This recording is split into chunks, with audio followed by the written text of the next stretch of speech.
almost 10 years ago, right after the murder of Michael Brown in Ferguson, Missouri, there was, as you might remember, a lot of tension. There was a lot of tension in Ferguson. There was tension here. There was tension all over the state. There were a lot of rallies and marches, and there was a gathering of clergy and lay folks from lots of different congregations to try to talk about how we could possibly go forward in a fresh new way.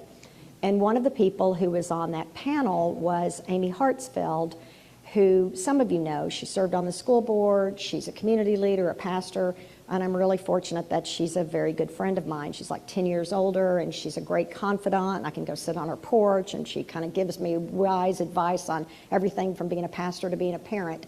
So Amy spoke that day, and she spoke very wisely, as she always does, and some of it just stuck in my head.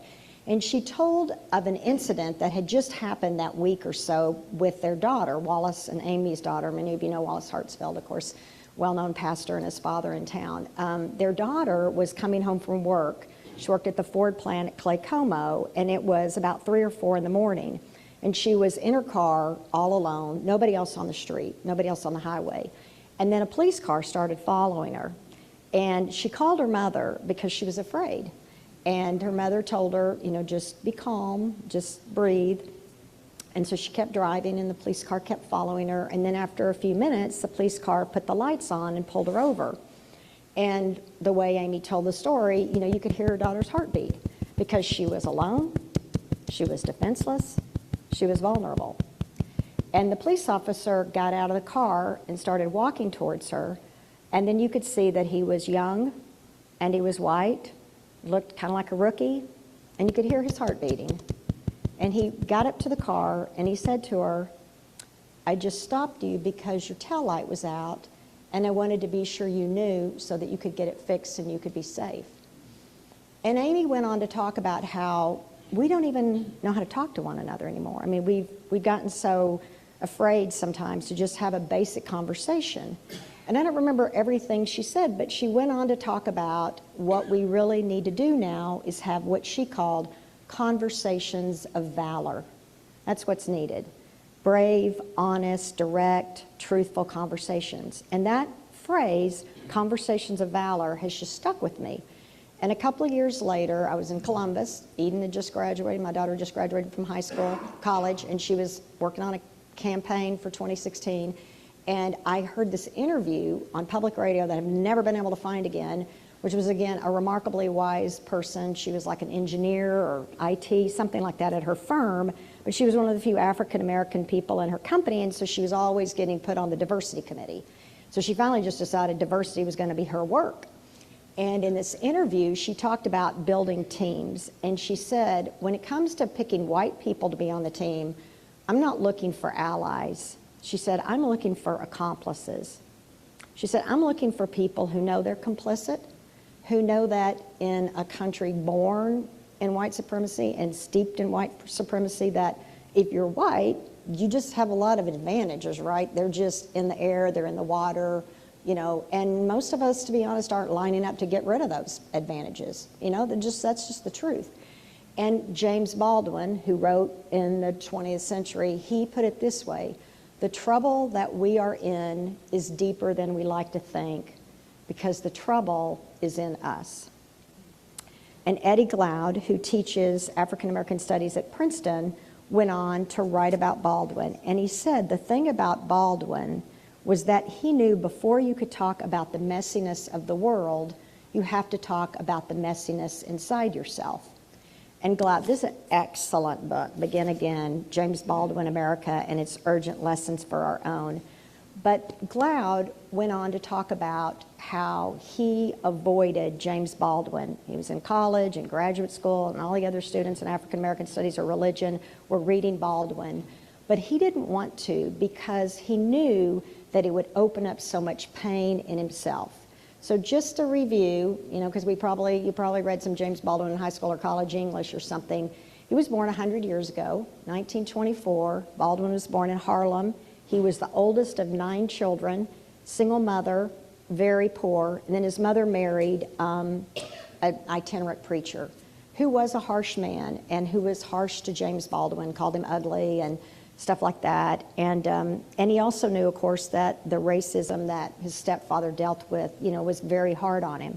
But Baldwin went on, like I said, to become one of the most prolific writers. He wrote Go Tell It on the Mountain in 1955, and he wrote I'm Not Your Negro and The Fire Next Time, and he really became one of the most important voices around the civil rights movement too. And he left this country and moved to Paris like in the 50s because he just could not take it. He was black, he was gay, he wrote a lot about sexual identity. He really was very ahead of his time, and he just couldn't take it. And but he really wrote in a very powerful, beautiful way, in a very raw way. And he talked about his anger with his father too.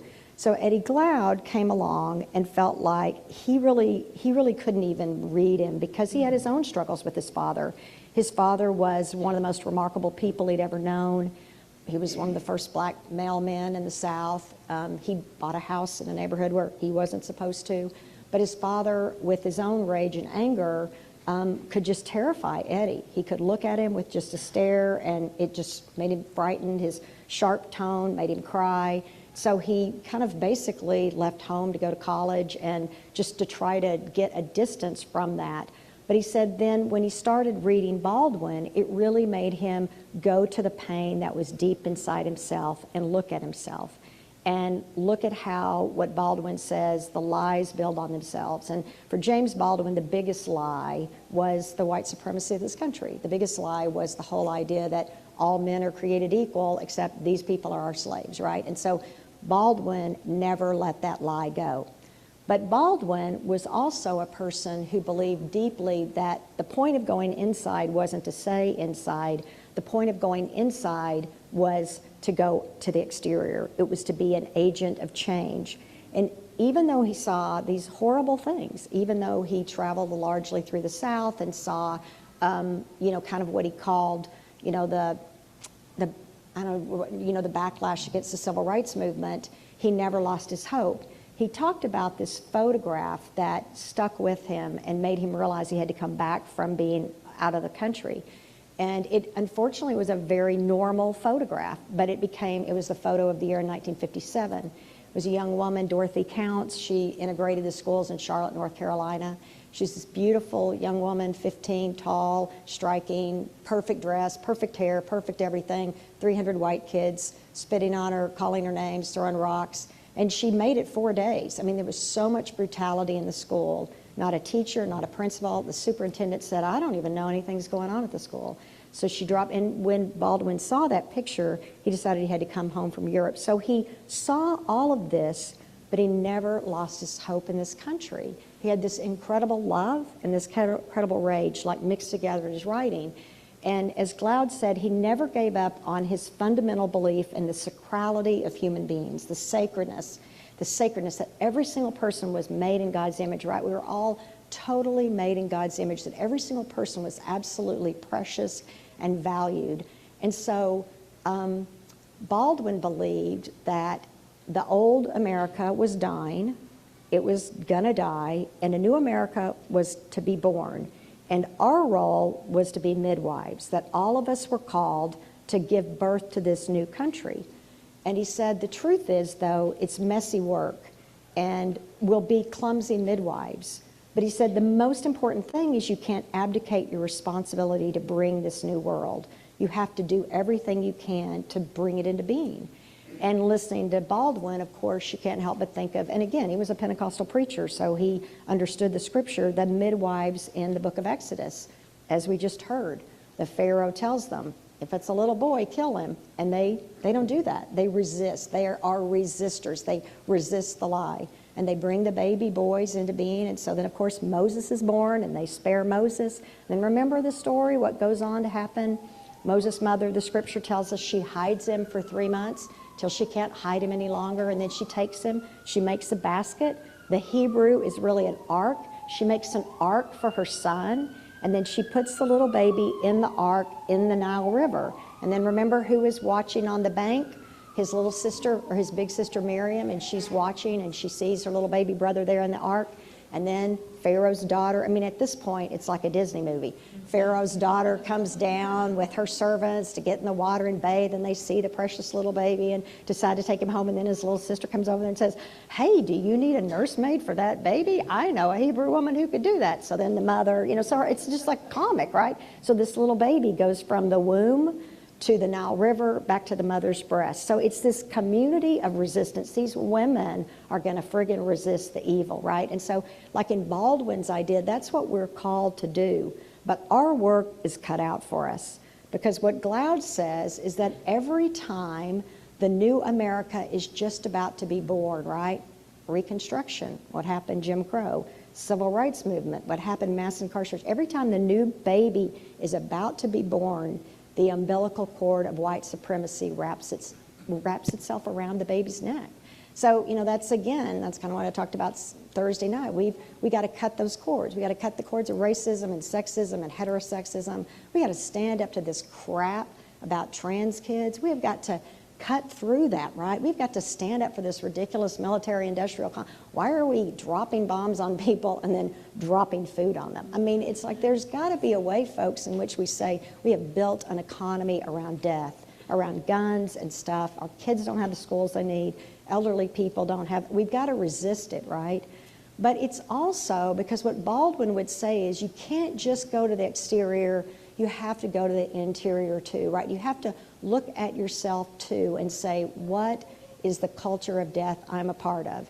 And you have all heard me say this. I know I said it at the start of Lent, that my goals are to be less reactive and defensive. When people attack me, like my kids, I defend myself. I'm like, I didn't do that, blah, blah, blah. I'm like so friggin' defensive.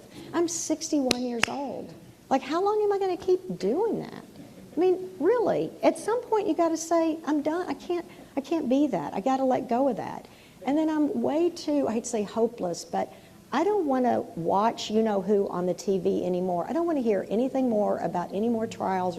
I wanna be focused on the positive people. I wanna be focused on the positive people who are getting out there and doing it every single day. I wanna be focused on the people who inspire me, right? So that's kind of my Lenten thing, and I have to say, how and what do I wrap around my own neck to keep that from coming to be alive?